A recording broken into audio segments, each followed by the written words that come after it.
Hey, thanks for joining me. Rob here. We are looking at a unique one here, X Factor number 87. I think some interesting points about this book. If I remember correctly, if I was any kind of a good YouTube video host, I would do some research first, but fuck that. I'm just going to go off memory. I'm pretty sure I remember these things correctly. I'm pretty sure this was Joe Quesada's first issue on X Factor. And if I remember correctly, he was excited because he wanted to work with the writer, Peter David. And if memory serves, this was Peter David's last issue. I believe he was getting sick of all the multiple crossovers he was required to take part in and just got sick of the hassle and left the book. So it was interesting that, Quesada joined on because he wanted to work with him, and then he left the next issue.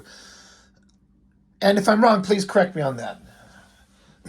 But the interesting thing about this book that stuck out in my brain forever is that this is basically, despite the action-oriented looking cover, this is a character breakdown of like all these characters are going to see a therapist, and they're breaking down character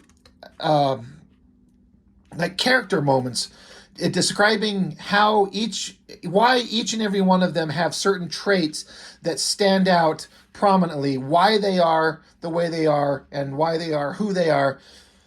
It had some stuff to say that was really made you go like, okay, this is a writer taking the opportunity to explain these characters in a way that I don't remember ever really like seeing or reading before. There were so many really interesting things that were going on. This beginning, I'm not going to try to explain what's going on. This is somebody like having like a weird dream sequence. If you know Ren and Stimpy, that's what it's playing on here. But it starts out with every character. This is Rain. She's like a girl that can turn into like a wolf, and then stages in between, so she could kind of look like a werewolf, I guess. But they're all sitting down talking with a therapist off screen. You never see the therapist until the last page, but it's just the characters sitting here talking. You see their text box, and then the text box that's the conversation the therapist is having with them. Before I get too much into the story, I want to point out this era of Joe Quesada might be my favorite. When he started out, I saw some of his early works and have a few books of his very early works. It was good, but not my favorite. But he came into his own in a way that I think looks best in this X Factor run. And he's always been an incredibly good artist, but he went from more of like a serious kind of art style here, and then he kind of pivoted into some more kind of cartoony stuff, which I did not care for. And then, I mean, he's an incredible artist. He can draw really, really well. He can do anything and everything. I kind of don't like that he's gone digital. I understand why people go digital, the convenience of it all, the ability to adjust and make variations and different things with your artwork that you can't do and you do it on pencil on paper. But I prefer people doing it by hand with pencil and ink on paper. Whatever, that's totally separate. But some of the stuff I really liked about, God, I almost called it Mignola. Mignola was obviously a big influence on Quesada, but he'd always did this heavy shadow, lots of heavy shading, and you'll see this kind of like this drawing right here where there's an extreme kind of close-up of one of the faces and like extreme shadow and blown out like white background, something kind of like this, a big shot of the characters' faces to put an emphasis on kind of the art, with him kind of playing around with the art style. You'll see that as we go. But this part with the character, Rain, she's talking about how she was, I believe it was when she was younger, she's been to a lot of therapists, and she's really defensive and not very trusting. They talk about here in the story, let's see. She's talking about people that she's connected to really closely, and I love this artwork. It's so good. But the therapist is asking her about connections she's had to people that she cares about. They're getting into some character stuff. Another great big drawing. This stuff looks so good.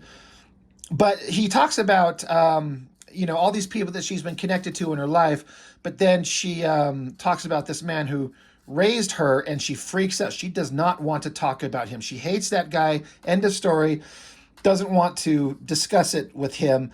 But he kind of interjects, like, might it be that you're investing so much of your love and personal involvement in authority figures might be your way of trying to make up for the love that was denied you by your very first authority figure, namely the guy who raised her. So it basically gives a reason for her to talk about how she's always attaching to authority figures as a way to make up for the first person who was important to her, was abusive to her. And she kind of has a moment of like, oh wow, maybe that's correct. So digging into the character motivations of these various members of X Factor, God, I really love that drawing. It's so good. This is one of my favorites. This whole scene has stood out to me, and I can recall many of the story points from memory from the instant I read this. I mean, let me double check. This was printed this is February of '93. This one stood out to me. I never gave a shit about Quicksilver on any level, really, ever. Because I never read anything with him, and so I didn't understand the significance or why he was interesting. He joined up this team, and he's kind of a arrogant douchebag, and that's one of his biggest character traits. Well, they get into the why right here, and I love the explanation. It's simple. I think anybody who's actually a therapist or a human behavioral kind of student might find it a little simplistic, but it gets the point across well enough that I think it works. Again, getting into the artwork, I was talking about how they have these images where, heavy shadows and kind of blown out white backgrounds, just like this one that was back over here. I know I don't need to flip back and see it. I wonder if he did that just kind of on a whim. He's like, shit, that looks good. I'm going to do it again. But you have the therapist talking to Quicksilver, and he's kind of annoyed that he's here. Stupid government regulations. We got to talk to some people. He's saying after a mission deemed traumatic enough, all team members are to attend counseling sessions. He thinks it's stupid. And Quicksilver's saying, I assure you, there's nothing we cannot handle. We do not need a doctor attempting to dissect us. The therapist says, I take it you don't think much of me. He says, I don't think much of anyone. So he says that, yes, he's arrogant and he's proud of it. Not everyone can raise arrogance to the level of an art form. And what's funny is he also does physical things in the background, like Quicksilver. His whole power is speed. He's quick. He's fast. So he picks up this Rubik's Cube, zip, zip, zip, done. And the therapist says, hey, if you want, I've got a jigsaw puzzle over there that's driving me nuts, and I can't get through it if you'd like to. And he's like, sure. So he gets up and he starts doing the big jigsaw puzzle. But so, Quicksilver's saying he holds himself to an impossibly high standard. No one else comes close. The therapist asks, why don't you wear an X Factor uniform? He says, they haven't offered. The therapist says, you haven't asked. He's like, I prefer my individuality. Why do you feel so set apart from everyone else? The therapist said, is there anyone you feel close to with an X Factor, friendship or affection for? And he's like, that's none of your business. But again, a good character thing where he's like, I like to be individual. I don't want a uniform. I don't want a standardized uniform, which you can kind of tell on the cover how these guys all have like this, yellow and black or blue kind of costume that you can't really see much of him, but he's got his own light colored outfit, which is something I think he's always worn. But getting into the character of him, more of it on this. Oh yeah, here we go. But the Quicksilver, he basically says, because again, his whole power set is speed. He's fast. He's always moving. He's always going. He tells the therapist, have you ever stood in line at a banking machine behind a person who didn't know how to use it, or wanted to buy stamps at the post office, and the fella in front of you wants to know every single way he can ship his package to Istanbul, or gotten some counter idiot at Burger King who can't comprehend Whopper, no pickles? The therapist says, well, yeah, I suppose. And so Quicksilver says, well, how do you feel on those occasions? The therapist says, impatient, irritated, a little angry sometimes. Quicksilver responds, precisely because your life is being slowed to a crawl by the inabilities or inconvenient behaviors of others. It's not a rational or considerate attitude to have, but there it is. Now imagine, doctor, that everyone you work with, everywhere you go, your entire world is filled with people who can't work cash machines. I'd venture to say, Doctor, that you'd basically have the same attitude problem he has. So, what a great, simple breakdown of the character. He's such an arrogant douchebag, but he's like, everyone is slow to him, and he's impatient and irritated and angry. And that's like, okay, that explains why he is the way he is. You get it. I like it. Moving on to Polaris, Lorna Dane, with her green hair. She's sitting, she doesn't want to talk. She's staring off to the side. The therapist says, you don't want to be here. She's like, why do you think that? The therapist says, my trained analytical mind, that and the fact you haven't budged from that position in 10 minutes. She says, I'm so comfortable, I don't want to move. Are we done here? He says, you may leave if you want. She says, oh, so she kind of gets up and kind of wants to wander away. There's another one of those drawings, simplistic with the eyes. Great Joe Quesada artwork. Looks really good. So the therapist is trying to get her to open up. He's like, you don't like me. She's like, I like you fine. And he says, no, you don't. And I'm curious as to why. So she's like, well, how should I know? He says, well, according to your records, you have a very high IQ, you're well-read and intellectual. Even someone so bright is usually aware of her own shortcomings. So she says, shortcomings? So now she kind of freaks out here. She says, you're going to tell me I'm fat, right? You'll say that I'm a blimp compared to Rain and Val. They might as well paint Goodrich on my side. He's like, what? And so she sits down frustrated. So it's kind of like, she have like body issues? Which, as a comic book drawing, she's about as hot as you could ever imagine. But the therapist says Goodrich doesn't have a blimp. She says, whatever, nuts. I swore I wasn't going to let you do that. Therapist says, do what? Get into my head. Therapist says, why don't you like that? People getting into your head. She says, because others have done it, made me say things and do things that. So obviously she's been manipulated, abused, taken advantage of, and so she doesn't like people getting in her head. And she also has body issues. So, and the therapist talks about how certainly a smart woman such as yourself would find it a bit ironic to command magnetism, just like Magneto, and yet you have trouble feeling attractive and you tend to repel things. So she gets mad and she runs off. She leaves. So, interesting little character bits. She's obviously struggling with some stuff. This 4-page scene is the one that actually gave me some minor amount of respect and interest for the character of Guido. Is that how you say it? Is Guido or is it Guido? I'm not sure how we say it. I'll just refer to him as this superhero name, Strong Guy, which was a funny gag that they put into the books. He's sitting here flipping his yo-yo. He's got a big grin on his face. You can see that this character, he's got this tiny little head. He's got these goggles on for whatever reason. But he's got this giant, monstrous body. And one thing about the character, he's always cracking jokes. He's always being a smartass. He's always laughing. Everyone thinks he's just kind of like doesn't take anything seriously. So he's saying how Strong Guy, he's saying that he had a lot of guidance counselors back when he was a kid. And the therapist says, guidance counselors hardly do what I do. Why did you see so many guidance counselors? And he's saying, because I was always getting into trouble, up until my mutant powers surfaced.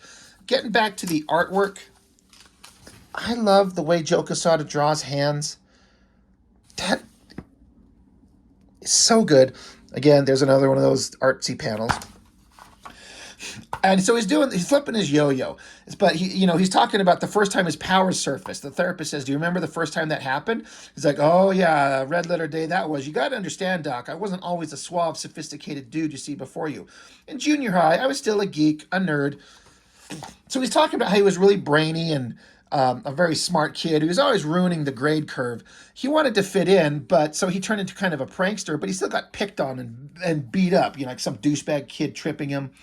There was a sweet girl that kind of gave him some kind of like sympathy and looked at him with some kind of concern. But he was learning some hard childhood lessons. If people know you're hurting, either they'll pity you or they'll eat you alive. That's the first lesson of childhood. So you can see that he was struggling as a kid. And I think there's some reality there for many of us who struggled in school with not fitting in and feeling kind of like out of touch with the others and not as cool and kind of a nerd. That was me. I can identify with that. But going on with the story, he's talking about how he was walking outside one time. The cute girl kind of gave him a wink, and he's like, "Oh my gosh, she looked at me," and some douchebag punched him. So he jumps up as a kid, and he starts going after him, and he starts going after the guy who punched him. But all this douchebag bully's buddies jumped in after him, and they all started beating on him. Um, and he also saw that the girl who winked at him, she was just playing it up. She was doing it for laughs too. She wasn't actually being nice. So they start beating on him, and they're saying this is when it happened. This is when his mutant powers kicked in. He's talking about how his arm swelled up to how big it is now. It seemed like the size of a Buick, he says. The character is stronger. He's saying, I didn't understand yet that when my body absorbs kinetic energy, I got to release it immediately. Otherwise, parts of my body distort permanently, like when the bus hit him. So his powers kind of triggered. He got this giant arm, so he takes off running in front of a bus, boom, and you can see in this panel here, his entire body swells up. And like he's saying, his powers are, if you impact him with something, he absorbs that as energy, but he can redirect it. But if he doesn't expel that energy almost immediately, it distorts and fucks up his body, which is why he looks like the way he does. He says, it took a few more impacts over a couple of days till I figured it out. But by then, the damage was done. At least I stopped it before it got worse. But to this day, I'm in constant agony. Constant. So he's saying he's in physical pain all the time. For a guy who's a laughing chucklehead jokester. He's like, of course, I'm not going to let on. Like he was saying, if people know that you're hurting, like he said in this previous page, they'll pity you or they'll eat you alive. So he's like, I'm not going to let anybody know that I'm hurting. So he makes all the jokes to cover it up, like he's doing in the previous pages. He's a jokester because he doesn't want anybody's pity, because he doesn't want anybody to know that he's in a lot of pain. So, and the therapist is saying, he's like, I had no idea about any of that. He's like, yeah, well, leave him laughing. So I did not give a shit about this character at all. But this thoughtful kind of breakdown of being a nerdy kid and the powers that come along and how he's in constant pain, so he's always joking to cover it. What a great bit of characterization. Really neat. Really liked it. Getting into Jamie Madrox, the multiple man. He's always someone who also doesn't take shit very seriously. He's always kind of trying to pull pranks and jokes. So the therapist says, I'd like to try some word association. I'll say a word and you say the first word that comes into your mind. So they're over these several panels. Again, Joe Quesada just doing great work. So the therapist says, black, Motown, up and away, over the rainbow, insane, alone, hell. Suddenly, after all these jokey kind of not paying attention, but the therapist mentions the word alone, and suddenly the multiple man is like dead serious. He's like, hell. Okay, there's something with him that he does not like being alone. The therapist asks, are those responses the ones that really occurred to you, or did you manufacture them to get a reaction out of me? He's like, truthfully, I don't know. He says, you like getting reactions out of people. He's like, oh yeah, I love attention. I'll do anything. Jokes, bets, gags, creative use of duplicates, anything. Why? The therapist asks him. Because it reminds me I'm alive and it gets people to notice me. And when people notice me, it helps me make sure that I'm not alone. He does this awesome thing where Madrox, if you know the thing, just a little bit of like, if he just like takes his hands and just does that, he creates a duplicate of himself. He stomps his foot, boom. And he can multiply himself. I don't know if there's a limit. I'm sure it's been said. I don't know what it is. But he can create multiple duplicates of himself. That's why he's called the multiple man. So, but obviously he's saying he doesn't like being alone. Did it say why? I feel like I missed something. Maybe when I was zipping. Oh my gosh. These dry old pages. Oh yeah, I'm sorry. It says, the therapist says, I understand you had a rather unusual childhood. So Madrox says, well, yeah, if you call growing up on a deserted farm with your only company being your dead parents unusual, then okay. Which is why when he says alone is hell, that explains why he doesn't like being alone, because apparently he grew up on a farm with his dead parents and now he can create duplicates of himself. He's never alone. So interesting characterization. Getting into Cyclops' brother, Havoc. So Havoc, he's trying to be the leader. He says, I feel like I'm always looking over my shoulder, either making sure that others aren't getting into trouble or watching out for whoever might be attacking us next. The therapist says, so you feel you're carrying a great deal of responsibility. He says, of course I am. If anything happens to one of my people because I let my guard down, it's my fault. Let's see. So the therapist says, Alex, tell me about your brother. The ideal leader, dependable, dynamic, determined. He's talking about Cyclops. The therapist asks him, do you love him? It's kind of quiet. And Havoc says, I mean, what's not to love? The therapist responds, that doesn't exactly answer the... And Havoc kind of interrupts, like, okay, maybe I'm a little jealous, all right? Scott seems to command respect, and me, I have to work my butt off for it. I always feel like I'm playing catch up with him, so I've been tense, maybe even detached, like I'm not living in the here and now, but instead I'm trying to stay 2 steps ahead of everyone so I don't screw up. I feel like I'm always being judged by Scott, Val, Lorna, the team, and I keep wondering how I'm measuring up. The therapist asks, why don't you ask them? He says, because I'm afraid of what they'll say. Something's definitely going to happen. As a kid, me reading this, I'm the second oldest of 5 kids. My older brother, he's a year and a half older than me, and I was an odd kid. I mean, I was the second oldest, like I said. I was the artsy one, the creative one. I just had a different kind of mindset and a way of approaching things.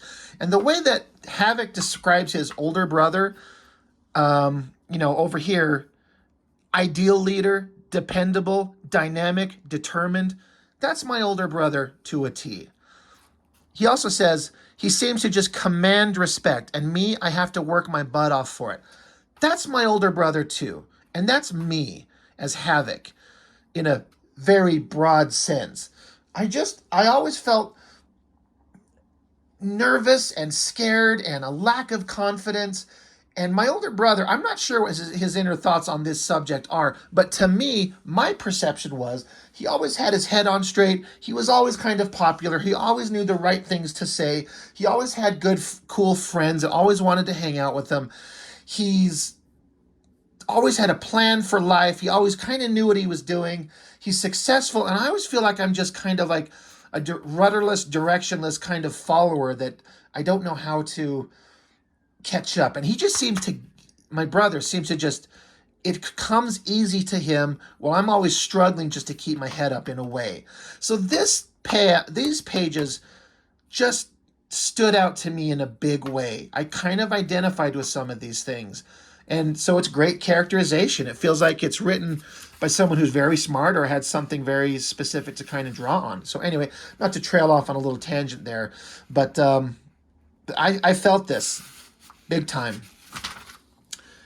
So that is the end of the characters of the team talking with the therapist.